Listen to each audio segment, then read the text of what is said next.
अस्सलाम वालेकुम स्टूडेंट्स, कैसे हो आप सब लोग। उम्मीद करती हूँ आप सब लोग ठीक होंगे, ठीक है। और अच्छे से जो भी मैं लेक्चर अपलोड कर रही हूँ उनको देख रहे होंगे। सबको नहीं देख रहे हैं आप लोग, आप लेक्चर सब लोग नहीं हो। एक क्लास में नियर अबाउट 200 की स्ट्रेंथ है और 200 लोग लेक्चर नहीं वॉच कर रहे। हॉलीडेज़ के बाद कोई दोबारा आपको स्कूल में इन लेक्चर्स को रिपीट नहीं करवाएगा। हॉलीडेज़ के बाद टर्म फर्स्ट का एग्ज़ाम होगा, उसमें ये जो चैप्टर हॉलीडेज़ से पहले कंप्लीट किया था और जो हॉलीडेज़ में कंप्लीट किया है ये कंप्लीट आएगा। और आप सब लोग, मैं देख रही हूँ, वीडियोस को वॉच नहीं कर रहे हैं। सिर्फ 15-20 या 50, ज़्यादा से ज़्यादा 50-60 लोग वॉच कर रहे हैं लेक्चर को। सारे नियर अबाउट क्लास की स्ट्रेंथ तो 150 के अराउंड है और सब लोग लेक्चर को वॉच नहीं कर रहे। प्लीज़ ये सारे लेक्चर को अच्छे से वॉच करें, केयरफुली वॉच करें। उसके बाद क्या करें, कॉपी पे राइट करें अच्छे से। जो चीज़ समझ नहीं आती है मुझे पूछें, लेकिन प्लीज़ लेक्चर को अच्छे से वॉच करें, ठीक है। हमने क्लास 11th जोलॉजी का 3rd चैप्टर स्टार्ट किया था, that is cell the basic unit of life. Cell वाले चैप्टर में हमने prokaryotic and eukaryotic cell start किया था। प्रोक्रियोटिक सेल का स्ट्रक्चर हम पढ़ चुके थे। आज हमने यूक्रियोटिक सेल का स्ट्रक्चर स्टार्ट किया था। यूक्रियोटिक सेल स्ट्रक्चर में हमने देखा था सेल मेम्ब्रेन क्या होती है, सेल वॉल क्या होती है, एंडोमेम्ब्रेन सिस्टम स्टार्ट किया था। एंडोमेम्ब्रेन सिस्टम में वो ऑर्गेनल्स आती जाती हैं जो एक दूसरे के साथ कोऑर्डिनेशन में काम करती हैं, जिसमें हमने देखा था एंडोप्लाज्मिक रेटिक्यूलम है, गोल्गी एपरेटस है, लाइजोसोम है एंड लास्ट वैक्यूल है।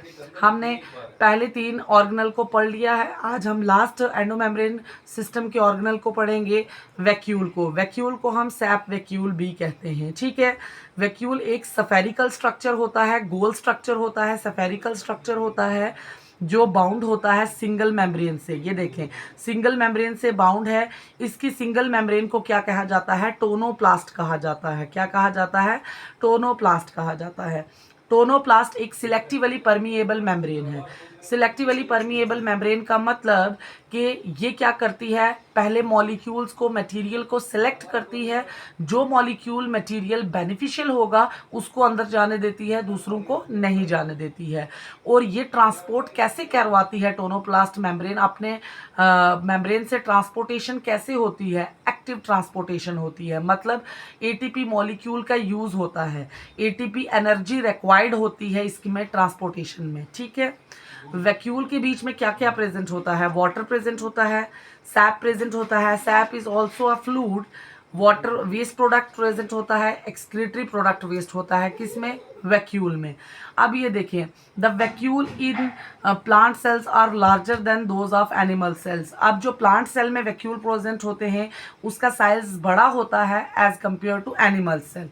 The plant vacuole occupy more than 80% of the volume of the cell। अब जो प्लांट सेल होता है उसकी सेल, जो प्लांट सेल होता है उसमें जो वैक्यूल होता है वो लगभग 80% की जो प्लांट सेल की जगह कौन घेरता है, वैक्यूल घेरता है, ठीक है। उसके बाद ये वैक्यूल 4 तरीके से होते हैं, contractile vacuole, food vacuole, SAP vacuole, gas vacuole. Contractile vacuole का किस में प्रेजेंट होते हैं, ये एमीबा में प्रेजेंट होते हैं। Amoeba is a unicellular animal. Amoeba में ये क्या करते हैं, एक्सक्रीशन का काम करते हैं और ऑस्मो रेगुलेशन का काम करते हैं। ऑस्मो रेगुलेशन का मतलब वाटर और साल्ट को बैलेंस करना, ठीक है। फूड वैक्यूल ये किन में प्रेजेंट होते हैं, प्रोटिस्ट में प्रेजेंट होते हैं और ये क्या करते हैं, प्रोटिस्ट में डाइजेशन करवाते हैं फूड की। सैप वैक्यूल किन में प्रेजेंट होते हैं, प्लांट में प्रेजेंट होते हैं और ये प्लांट में स्टोरेज का काम करते हैं। गैस वैक्यूल जिनको हम सीडो वैक्यूल भी कहते हैं, ये किन में प्रेजेंट होते हैं, बैक्टीरिया में प्रेजेंट होते हैं। कौन से बैक्टीरिया में, ब्लू ग्रीन एल्गी में प्रेजेंट होते हैं, purple and green sulphur bacteria में प्रेजेंट होते हैं और ये मेम्ब्रेन लेस होते हैं। जो गैस वैक्यूल होते हैं इनमें मेम्ब्रेन प्रेजेंट नहीं होती, टोनोप्लास्ट जो मेम्ब्रेन होती है वो प्रेजेंट नहीं होती है। और ये वैक्यूल क्या करते हैं, बैक्टीरिया में बोयोंसी प्रोवाइड करते हैं। बोयोंसी का मतलब होता है फ्लोट करने में, पानी में तैरने में मदद करते हैं, ठीक है। अब ये देखिए, मैं डायग्रामेटिक रिप्रेजेंटेशन दूंगी जिसमें मैं एंडोमेम्ब्रेन सिस्टम को शो करूंगी, ठीक है। एंडोमेम्ब्रेन सिस्टम में आपको मैंने बताया था 4 ऑर्गेनल्स होती हैं, endoplasmic reticulum, Golgi apparatus, this is lysosome, and this is vacuole. ये सब क्या करती हैं, एक दूसरे के साथ कोऑर्डिनेशन में काम कर रही हैं, एक दूसरे के साथ इंटरलिंक्ड है। अब देखें, मैंने बताया था न्यूक्लियस की जो आउटर मेम्ब्रेन है वो क्या करती है, एंडोप्लाज्मिक रेटिक्यूलम को बनाती है। ये है एंडोप्लाज्मिक रेटिक्यूलम का एक पोर्शन मैंने बताया है। वैसे ही न्यूक्लियस के अराउंड ये उस तरफ भी होगी, इस तरफ भी होगी, मैंने एक साइड पे बनाई है, ठीक है। अब आपको मैंने बताया था एंडोप्लाज्मिक रेटिक्यूलम दो टाइप्स की होती है, smooth endoplasmic reticulum, rough endoplasmic reticulum. Smooth endoplasmic reticulum, जब एंडोप्लाज्मिक रेटिक्यूलम के ऊपर राइबोसोम प्रेजेंट नहीं होते उन्हें हम क्या कहते हैं, स्मूथ एंडोप्लाज्मिक रेटिक्यूलम। जब एंडोप्लाज्मिक रेटिक्यूलम के ऊपर ये देखें छोटे छोटे राइबोसोम प्रेजेंट होते हैं और ये रफ अपीयरेंस देती है, इन्हें हम क्या कहते हैं, rough endoplasmic reticulum. Smooth endoplasmic reticulum क्या बनाती है, लिपिड की, स्टीरॉइड की सिंथेसिस करती है। रफ एंडोप्लाज्मिक रेटिक्यूलम क्या बनाती है, प्रोटीन और की सिंथेसिस करती है। ये देखें, ये लिपिड बना दिया, ये प्रोटीन बना दिया।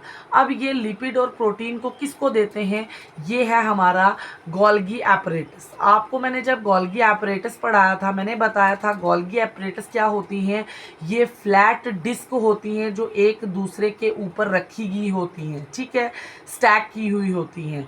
ये क्या करती हैं, ये इनका काम होता है किसी भी प्रोटीन की, लिपिड की मॉडिफिकेशन करवाना, उनकी पैकेजिंग करवाना, उनको ट्रांसपोर्ट करना टारगेट साइट पे, जहाँ पे जाके वो अपना काम करें। अब देखें, स्मूथ एंडोप्लाज्मिक रेटिक्यूलम ने लिपिड को बनाया, रफ एंडोप्लाज्मिक रेटिक्यूलम ने प्रोटीन को बनाया और किसको दे दिया, गोल्गी एपरेटस को दे दिया। गोल्गी एपरेटस के दो फेजेस होते हैं, फॉर्मिंग फेज जिसको हम सिस फेज भी कहते हैं, दूसरा मैच्योरिंग फेज, ट्रांस फेज भी कहते हैं। जो एंडोप्लाज्मिक रेटिक्यूलम जो भी चीज़ बनाएगा वो गोल्गी एपरेटस के फॉर्मिंग फेज पे देगा। अब फॉर्मिंग फेज पे ये फ्यूज़ हो जाएंगे, ये देखें लिपिड के वेसिकल आके जो गोल्गी एपरेटस का फॉर्मिंग फेज है वहाँ पे फ्यूज़ हो जाएंगे, फ्यूज़ हो जाएंगे। अब ये गोल्गी एपरेटस में इनकी पैकेजिंग होगी, मॉडिफिकेशन होगी, ट्रांसपोर्टेशन होगी। ट्रांसपोर्टेशन के बाद ये जो गोल्गी एपरेटस के मैच्योरिंग फेज से छोटे छोटे वेसिकल, छोटी छोटी थैलियों की फॉर्म में बाहर आएंगे, ठीक है। अब ये जो एंडोप्लाज्म गोल्गी एपरेटस है, ये एक और प्रोसेस करती है, काम करती है, ग्लाइकोसाइलेशन करती है। ग्लाइकोसाइलेशन किसे कहते हैं, जब जो प्रोटीन है, प्रोटीन के साथ कार्बोहाइड्रेट आके लिंक्ड करेंगे तो क्या बनाते हैं, ग्लाइकोप्रोटीन बनाते हैं। जब कार्बोहाइड्रेट लिपिड के साथ आके लिंक्ड करेंगे तो क्या बनाएंगे, ग्लाइकोलिपिड बनाएंगे। अब ये ग्लाइकोप्रोटीन एंड ग्लाइकोलिपिड की फॉर्मेशन होती है गोल्गी एपरेटस में, पैकेजिंग होती है और इस ग्लाइकोप्रोटीन और ग्लाइकोलिपिड की फॉर्मेशन को क्या कहते हैं, ग्लाइकोसाइलेशन कहते हैं। ग्लाइकोसाइलेशन कौन करवा रहा है, गोल्गी एपरेटस करवा रहा है। और क्या करवाता है, पैकेजिंग करवाता है। अब देखिए ये लास्ट पे वेसिकल बाहर आएगा, इस वेसिकल को हम क्या कहेंगे, प्राइमरी लाइसोसोम कहेंगे। प्राइमरी लाइसोसोम कहेंगे। मैंने आपको बताया था कि लाइसोसोम के अंदर हाइड्रोलिटिक एंजाइम प्रेजेंट होते हैं जो क्या करते हैं, डाइजेशन करवाते हैं, कार्बोहाइड्रेट्स की, प्रोटीन की, न्यूक्लिक एसिड की डाइजेशन करवाते हैं। अब ये जो प्राइमरी जो गोल्गी एपरेटस ने वेसिकल बनाया जिसको हमने प्राइमरी लाइसोसोम कहा, उसमें एंजाइम अभी एक्टिवेट नहीं है। ये primary lysosome get converted into secondary lysosome में। अब सेकेंडरी लाइसोसोम में ये जो हाइड्रोलिटिक एंजाइम्स होते हैं ये एकदम से एक्टिवेट हो जाते हैं। अब ये जो हाइड्रोलिटिक एंजाइम्स हैं सेकेंडरी लाइसोसोम के, ये लो पीएच पे एक्टिवेट होते हैं, हाई एसिडिटी में एक्टिवेट होते हैं। और इस लो पीएच को मेंटेन कैसे करता है लाइसोसोम, लाइसोसोम की टोनोप्लास्ट मेम्ब्रेन पे प्रोटॉन पंप प्रेजेंट होता है। ये प्रोटॉन पंप क्या करता है, कंटिन्यूसली साइटोप्लाज्म से H पॉजिटिव आयन को कहाँ भेजता है, लाइसोसोम के अंदर भेजता है। जब H पॉजिटिव आयन लाइसोसोम के अंदर आएंगे, ये H पॉजिटिव आयन जो लाइसोसोम का पीएच है उसको कम करेंगे और लाइसोसोम की एसिडिटी को बढ़ाएंगे। अब इस हाई एसिडिटी में और लो पीएच में जो लाइसोसोम के हाइड्रोलिटिक एंजाइम्स होते हैं वो एक्टिवेट हो जाते हैं और वो क्या करते हैं, डाइजेशन करते हैं, किसकी, कार्बोहाइड्रेट्स की, फैट्स की, न्यूक्लिक एसिड्स की, प्रोटीन्स की डाइजेशन करेंगे। अब डाइजेशन के बाद जो नाइट्रोजनस जो वेस्ट प्रोडक्ट होगा वो क्या होगा, ये देखिए वो आके वैक्यूल में स्टोर हो जाएगा।